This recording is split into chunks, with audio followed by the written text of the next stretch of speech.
7 resep, 7 langkah mencegah lebih baik daripada mengobati. 1, mulai hari ini jaga makan, Pak. Penting sekali jaga makan.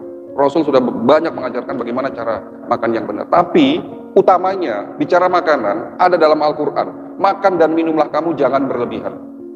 Betul? Nah, dikuatkan sama hadis Nabi. Coba sebutkan hadis yang berkaitan dengan makan jangan berlebihan apa? Kurang lengkap kali. Makan di saat lapar, berhenti makan sebelum kenyang, tolong dicatat, itu bukan hadis. Yang benar tadi Bapak sudah katakan, makanlah sepertiga makanan, isi lambung kita sepertiga makanan, sepertiga air, dan sisanya adalah udara. Jadi kalau makan di saat lapar, berhenti makan sebelum kenyang, itu bukan hadis ya Pak. Kalau tidak percaya silahkan lihat di buku-buku riwayat hadis, tidak ada itu. Yang kedua, jangan makan malam Pak. Kalau ini bukan anjuran Nabi, saya belum menemukan hadisnya, tapi menurut ilmu kesehatan holistik, hindari makan malam. Ya. Berapa jam sebelum tidur? Minimal 4 jam sebelum tidur. Jadi kalau tidurnya jam 10, setengah 7 harus sudah makan. Sebelum Isya harus sudah makan. Tidurnya jam 9, sebelum maghrib sudah makan. Ya. Jangan tidurnya jam 10, makannya jam 9. Nah, itu keliru. Yang ketiga, mulai hari ini kurangi karbohidrat yang kadar gulanya tinggi. Apa itu? Nasi putih kurangi Pak. Udah makan nasi, pakai mie, pakai goreng-gorengan, kerupuk pula, semua karbohidrat itu. Udah gitu cara masaknya digoreng-goreng. Mana nutrisinya? Nutrisi yang masuk dalam tubuh kita sangat-sangat membutuhkan yang namanya protein. Ya, dagingnya, ikannya, tempenya. Daging mahal, oke, enggak perlu makan daging. Ada tempe tahu, tapi jangan diselimutin pakai tepung. Tempe tahunya. Ya. Kurangi nasi Pak.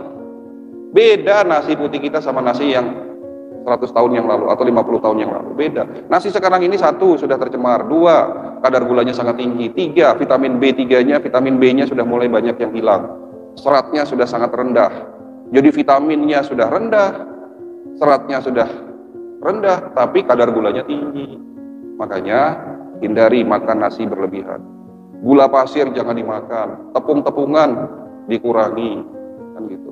Santan, nah ini nasi Padang memang makanan terenak di dunia. Tapi jangan tiap hari makan nasi Padang. Orang Padang boleh, tapi hindari santannya, kan begitu. Jadi cara makan yang ketiga itu kurangi karbohidrat yang mengandung kadar gula yang terlalu tinggi berlebihan. Ya. Cara jaga makan yang keempat, makanlah yang halal dan thayyib. Nah, ini nggak perlu dijelaskan. Itu langkah pertama. Langkah kedua, jangan tidur larut malam, jangan tidur setelah sholat subuh, dan jangan tidur antara asar dan maghrib. Tidur larut malam tadi saya sudah jelaskan, akan menaikkan oksidasi. Tidur setelah sholat subuh akan menurunkan daya ingat kita. Tidur antara asar dan maghrib menyebabkan imunitas kita menurun. Sunnah Rasul tidurnya setelah zuhur siang, bukan antara asar dan maghrib.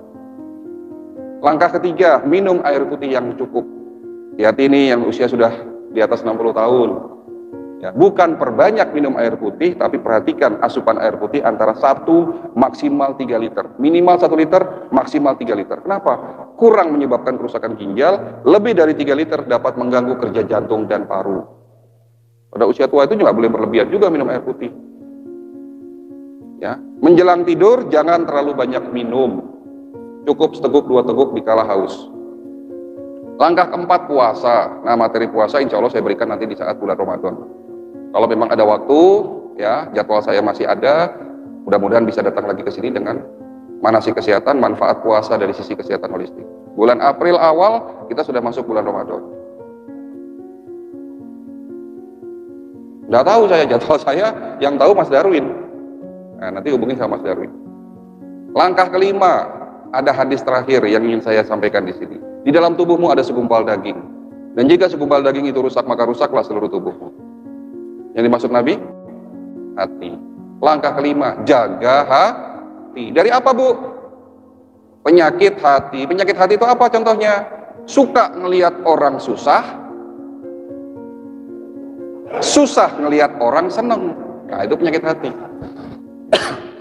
Riya, penyakit hati. Iri, dengki, sombong, takabur, penyakit hati. Saya kemarin dengar ada salah satu imam, salah satu habib ya di Arab Saudi ceramah pakai bahasa Arab tapi diterjemahkan.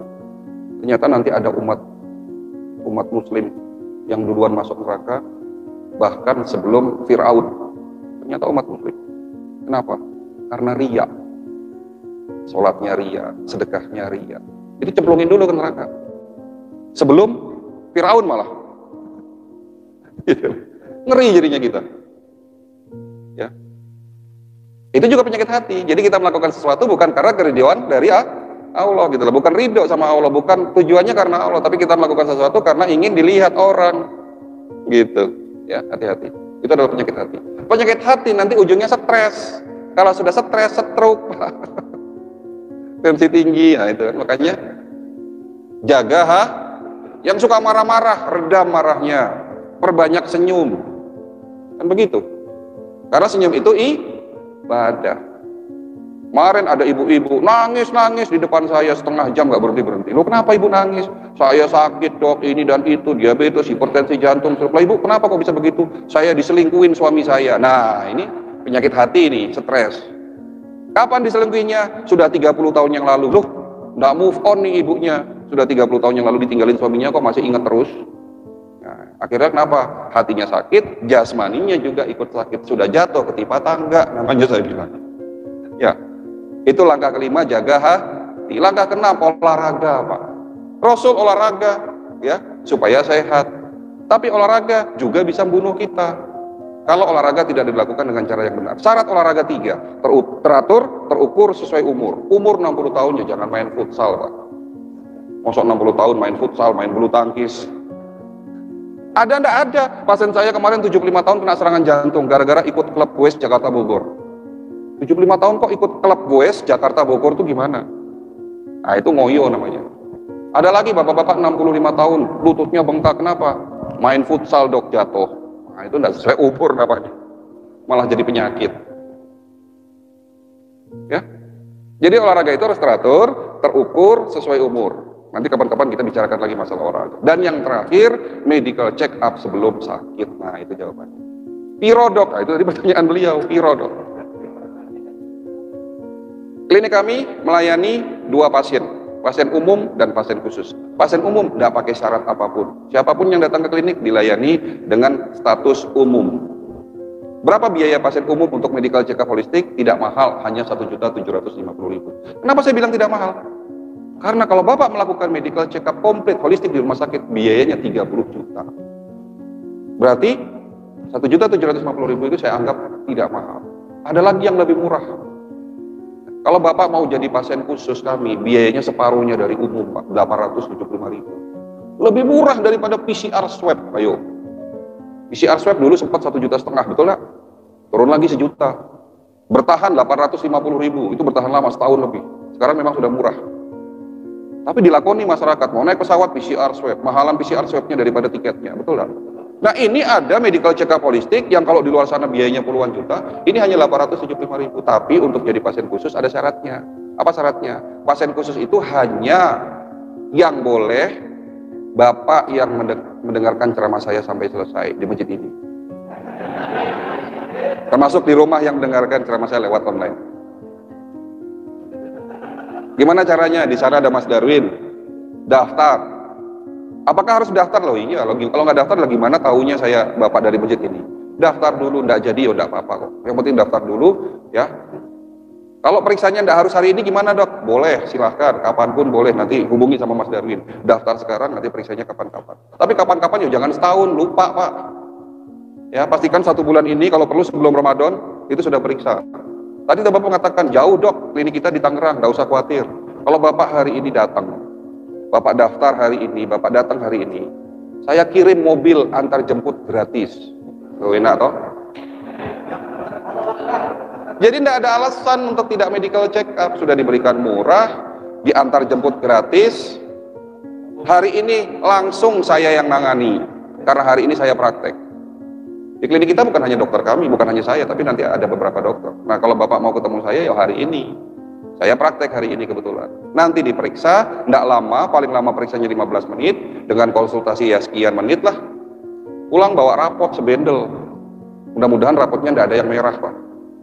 Kalaupun ada yang merah, tidak usah khawatir, ada remedi. Maksudnya ada solusi untuk memperbaiki yang merah-merah itu jadi baik, betul? Semua ada solusi insya Allah. Disitulah saya akan memaparkan masalahnya di mana, yang sering sakit ini apa masalahnya, semua nanti ketahuan insya Allah. Jangan takut untuk periksa, nanti ketahuan periksa penyakitnya jadi stres, jangan. Semua ada solusi. Itu yang bisa kita berikan. Manasik kesehatan ini cukup sampai di sini. Manasik kesehatan ini bukan hanya berakhir dengan teori, tetapi prakteknya adalah melakukan medical check up, dan nanti ada tindakan-tindakan holistik yang saya akan berikan. Ya, dan terakhir ada buku judulnya Mind, Body and Soul. Kebetulan yang nulis saya sendiri, saya berikan gratis nanti di klinik. Ya, sebagai buku petunjuk panduan pengobatan secara holistik. Cukup sekian dari saya. Mohon maaf kalau ada penyampaian yang salah. Semoga kegiatan manasik ini bisa menjadi ilmu yang bermanfaat buat kita semua. Akhirul kata, wabillahi taufiq wal hidayah. Wassalamualaikum warahmatullahi wabarakatuh.